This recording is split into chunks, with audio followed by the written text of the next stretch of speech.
Hello, ladies and gentlemen, and welcome to the job search workshop presented by the instructional team at the Livonia AJC for the PATH clients. My name is Pete. I'm going to be walking you through the workshop today, so appreciate everyone joining us today. So what we're going to do today, ladies and gentlemen, is talk a little bit about the job search activity. Talk a little bit about the documentation you have to do for that, understanding kind of the requirements of the program, and also talk about a little bit of the support from your career coach team. So, going right into it, ladies and gentlemen, if you did not know, there are certain allowable activities you can do for the PATH program. Of course, you're in the job search activity right now, which is fantastic. That's why you're here with us today, to learn a little bit about that. But if you did not know too, you also can participate in an educational activity. And what I mean by educational activity, ladies and gentlemen, I mean if you're going to school, or you want to do some short-term training opportunities, that's educational activities. So if you're interested in going back to school or going into school, short-term, of course, or short-term training, definitely talk to your career coach about that. Also, we can count community service as an allowable activity. So if there's a position that is considered community service that's in the area of where you want to get into for work or a career, yes, we can absolutely count that as well. Unpaid training. So if there's an opportunity where you can go in, get your foot in the door somewhere, and it's unpaid training, there's an opportunity we can count that as an activity as well. And also work experience. So unpaid work experience, we're talking about internships or externships, things of that nature.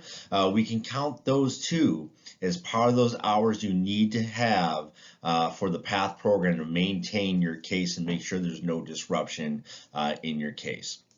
So thinking about that, any of these activities I just went through, ladies and gentlemen, you need to have those approved by your career coach. So if you're in job search right now and you're thinking in the back of your head, oh wow, that Pete guy just talked about, ooh, I can do some education stuff or some unpaid training or whatever it is, and I want to get into that, that's fantastic. But I do recommend you talking to your career coach about that, because all these activities need to be approved by your career coach. Or if they're not, there's an opportunity we might not be able to count those activities. So any activity you're thinking about, ladies and gentlemen, please do talk to your career coach about those. Make sure they know about it, and make sure that we can count those hours that you do in those activities.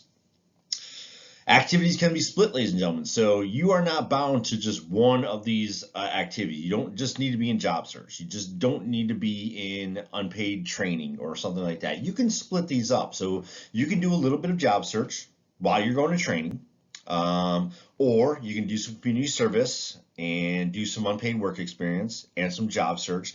It doesn't matter. You can mix all these activities as much as you want. There's an opportunity you can do that. So if you want to do 2 or more activities, again, talk to your career coach about that to make sure that we can count those activity hours, and also that we have that document that you are doing those activities as well. If there's any breaks on those activities, and this is specifically speaking about education and training, so let's say you started training in the middle of August and there's a break for the Labor Day holiday. So if you're going to class or education and you're doing like 20 hours a week and they are off for a week, you need to make those hours up. So usually what will happen at that point, you have to resume the job searching to cover those hours that you're going to miss for school. Even though you're going to school, that's great, but if there's no school that's available during a week, or they cancel class or whatever the case may be, you do need to make those hours up. Usually that's through job search. So do note that if there's any breaks in any of your activities that you're not making those hours, you usually have to make them up during job search, and please do that, because again, if you don't hit that hourly requirement, that could impact negatively on your cash case. So looking at some participation requirements, ladies and gentlemen, this should be something you do know already. If you don't, no problem. I'm just going to cover it for you real quick. And if you have any questions about it, I do recommend you going to talk to your career coach and make sure you two are both on the same page, especially when it comes down to participation requirements. So looking at the participation requirements, ladies and gentlemen, with the PATH program, if your youngest child is under the age of 6 years old, you're going to be required to do a minimum of 20 hours of participation in those activities that I talked about in the last slide. If you have a child that's over the age of 6 years old, that requirement does get bumped by 10 hours. That is not that's not our decision. That is the program decision from the federal and state level. But yes, you are bumped to 10 more hours if your youngest child is over the age of 6 years old. If you are in a two-parent family and you are receiving, depending on if you're receiving daycare service from DHHS, you could have a minimum of 35 hours or 55 hours. Those hours can be split between the two parents. If you have a primary caretaker, one parent staying home with the children, yes, you can mix and match how you're working those hours to make sure that you are hitting those requirements, the 35 or 55 hours per week. Make sure you do check with your career coach on those specific hours that you have. With COVID, some of this might have changed a little bit. So if you are not sure on how many hours you are responsible and required to do in this program, your first step after this video is done today is to call or email your career coach to figure out your participation requirements so you both are on the same page. So please make sure if you don't know your requirements, you do follow up with your career coach. So office protocol, ladies and gentlemen, again, we currently in the COVID-19 right now, we are not handling face-to-face, in-person meetings right now, just to keep you safe and keep our staff safe. But when our office does open at some point, children are not allowed in the building, unfortunately. You must clock in and clock out while you are in our center with us. We want to make sure that we have documentation that you are there. Even if you're passing documentation off to us and maybe not meeting with a career coach or a staff member, we still want you to clock in and out. And there's also opportunity that you can do inside job search while in our office. And then, of course, you're going to be dropping off your logs when our office opens at some point, to drop those outside job logs off as well. But again, we know we're in COVID right now, ladies and gentlemen. So right now, the Livonia PATH office is closed for on-site activities. But if you do need support from our staff and your career coach, please do communicate with them. Again, we are accessible, email, phone. Again, if you need us, just because we're physically not open, we are still here to serve you. So please let your career coach or our staff members know how we can do that, and just reaching out to us by phone or email to start that conversation. So here's the big part of the presentation today, ladies and gentlemen. This is getting into now the job search activity, and this is the real big document that you need to be aware of when you are turning your hours in for the job search activity. And this is the timesheet that you will be filling out for your career coach and submitting that to them to get those hours. And as you can see on the screen there, it is called the Outside Job Search Contact Log. So this is going to be kind of the form you really want to be familiar with, because this is what you're going to turn in to make sure we get that 20 or 30 hours that we need to document that, to make sure there's no disruption in your case when we start calculating those hours. So looking at this sheet, ladies and gentlemen, couple things to note. So as you can see, I've kind of red circled a couple areas that unfortunately customers tend to forget to fill out. These are kind of the important ones. Yes, the things in the middle where you're going to be job searching and where you're going to be doing all your contacts. Yeah, obviously that's really important, but we also need you to fill these areas out as well. And that's going with, at the top left corner there, name. We need your name on it. please put your name on it. If we don't have your name on it, we don't know who it's coming from, we're not going to add your name on it. We don't want to add any information on here. So if you don't add your name, we can't add those hours. So make sure you put your full name on this document. As you can see there, ladies and gentlemen, there's a begin week day and end week day. The beginning of week always starts on Sunday. The end of the week always ends on Saturday. It's written in there. Please, please, please make sure you do put in the correct dates. And this is why. Remember, the 20 and 30 hours are a weekly requirement.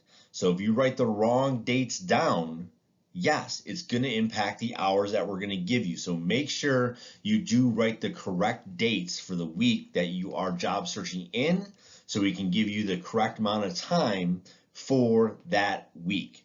And then over on the top right-hand side there too, ladies and gentlemen, your Michigan Works staff member, make sure you put them in there. Write down their name. Again, it's going to be Adam, Keisha, Kim, or Sharon. Again, just write their name in there so we know who it's going to when we start filing your paperwork. And then the biggest one, ladies and gentlemen, is at the end, down at the bottom, signing the document. If you don't sign the document, everything else might be filled in. That's fantastic. But if you do not sign this document, we cannot count it. We cannot process it. So make sure you do sign the document when you submit your form. So those are 5 key areas that you need to not forget about filling out when you submit this documentation to your career coach. So just kind of an example here to show you on the screen how that form will look once it's filled out. Again, you got Mary Jones, who's our example here, got her name up there. The client recipient ID, remember I did not cover that in the last slide. If you do know that, you can throw it on there, but if not, that's okay. The due date. So typically these forms are due on Monday, no later than 4 o'clock. However, because we're in the COVID times, ladies and gentlemen, that date and time might have shifted with you and your career coach. If you're not sure when they're due, please do call or email your career coach to figure out when they expect these forms in, because if we don't receive them by the time that you agreed upon, it can impact your case negatively, and that's the last thing we want to happen. So make sure you do have that due date scheduled with your career coach, and you both have agreed on it. Again, the beginning week on a Sunday, and then the end week on a Saturday. We have that up there. And then again, for our example here for the Michigan Works staff, it's just case manager, but you're going to write in Adam, Keisha, Kim, or Sharon there. And then you're just going to it's really self-explanatory here, ladies and gentlemen. These columns here, you're just going to fill the columns in. So taking the example, this person did job searching on October 20th, 2017, and then they had to add the employer name and phone number. In this case, it was the Michigan Community College with the phone number listed below. And then it's the physical address, or if you're going on the internet, it's going to be the web address. So in this case, it was the physical address, so it was Henry Ford Avenue, Garden City. And then the next column is indicating what activity you did in the job search process. So in this case, in the first example, Mary went online. She used the internet to do a resume application, and there was also assessment that she did as well. So you're going to click all the ones that you did. If it's just doing a resume, you're just going to check a resume. If it's just an application, you're just going to check an application. But if you did both, you're going to check both off. And then the last column there, ladies and gentlemen, as you can see, is the actual time spent doing all those activities. So in this case for Mary, she did the resume, she did the application, she did the assessment. It was all online. It took her, looks like, an hour and 45 minutes, which she indicated for us, and she wrote that in. So you will indicate how long it took you to do those activities. Now, something to note, ladies and gentlemen, notice over here they are in 15-minute blocks. So if you use Michigan Talent Connect, Indeed, LinkedIn, any of these online job boards where there's that quick send function where you just click your resume and it automatically sends through, yes, we understand it's not going to take 15 minutes to do that. It might take 5 minutes at most. Here's the thing, ladies and gentlemen. we are going to give you credit for 15 minutes for every resume you send through.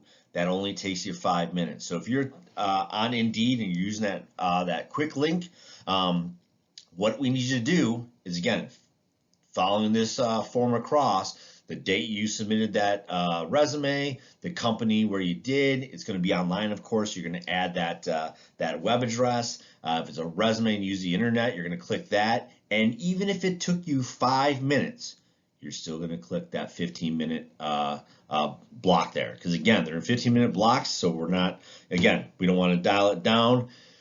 If it took you 5 minutes, click that 15 minutes. So the least amount of time you can ever take for doing any type of job searching is 15 minutes according to this this document, so please utilize that. But again, if you're doing multiple activities and it takes more than 15 minutes, again, that's where you're going to just check off, again, how long it took you to do those activities and just indicate that on your form.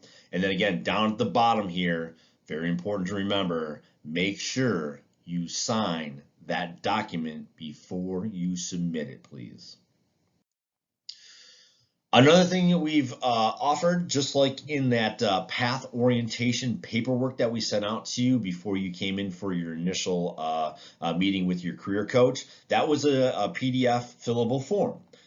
We have also turned this outside job search contact log into a fillable form. So you should have this already emailed to you. If not, please contact your career coach to get these sent out to you, where it's the same thing, just like that orientation paperwork. You can open it up on your phone, on your computer, and just type things in.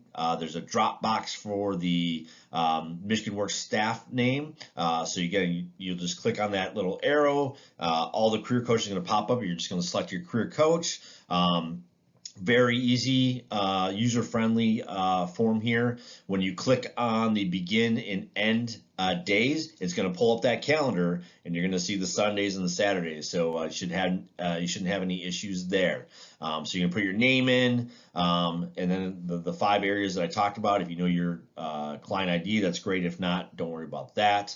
But again, the name, the dates of when you're going to have these hours calculated for the week that you job searched, and then also your career coach. Then you get down here, ladies and gentlemen, this is all fillable, so you can just for the date, there's a little date that'll pop up. Just click the date, and then you can just type in the employer name, the phone number, any of the information that you need there, the address, the website. You can type that in as well.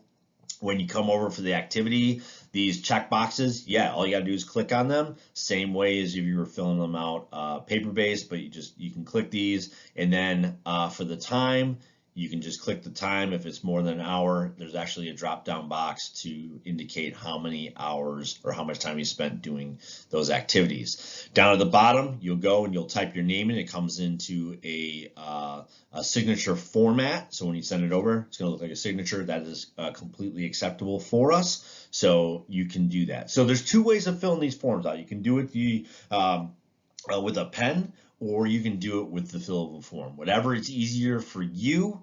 Again, please utilize one or both. So a couple instructions about the timesheet, ladies and gentlemen. So as I mentioned before, usually these are due on Monday, no later than 4 o'clock. However, check with your career coach for the timing that they expect these forms to be submitted to them. You must complete the document in its entirety.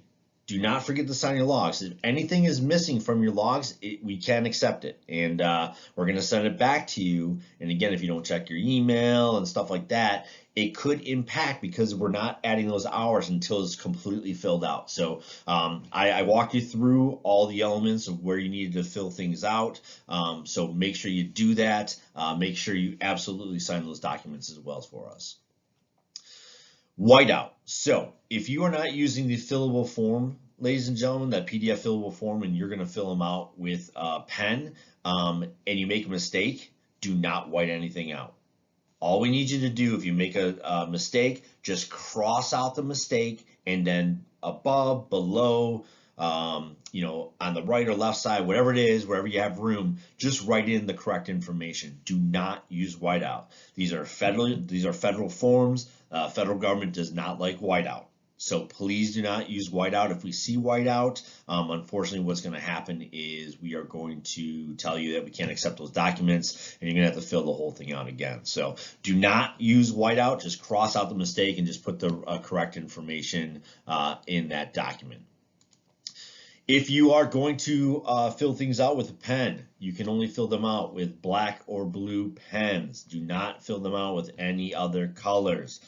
Use all the other colors for drawing and painting and stuff like that, but these are federal forms. Federal government only likes black and blue pens. So again, only use black and blue pens when you're filling these forms out. And then again, you can use that PDF fillable form. Again, very user-friendly. So if you have a little bit of technological prowess, again, you can use that form and then fill that or send that back to your career coach. Here's the big thing, ladies and gentlemen. So we encourage you to do as much job search as you need to do in a day to find the job that you really want. On our end, our program guidelines, again, not our rules, this is the federal and state rules here, we can only count a maximum of 8 job search hours per day. So if you do 10 hours of job search, that's fantastic. We appreciate you doing that. But when you submit your paperwork, just be aware that we can only count 8 out of those 10 hours. You might be saying, hey, Pete, no, that doesn't make much sense and it really isn't fair. I apologize, not our rules, federal rules, but that's not to deter you and say you can only do 8 hours. We can just only count 8 hours. So do as much job search as you need to find the job that you really want to get. We'll support you through that process. But when it comes to job search and how we can count those hours, we can only count a maximum of 8 hours per day when you job search.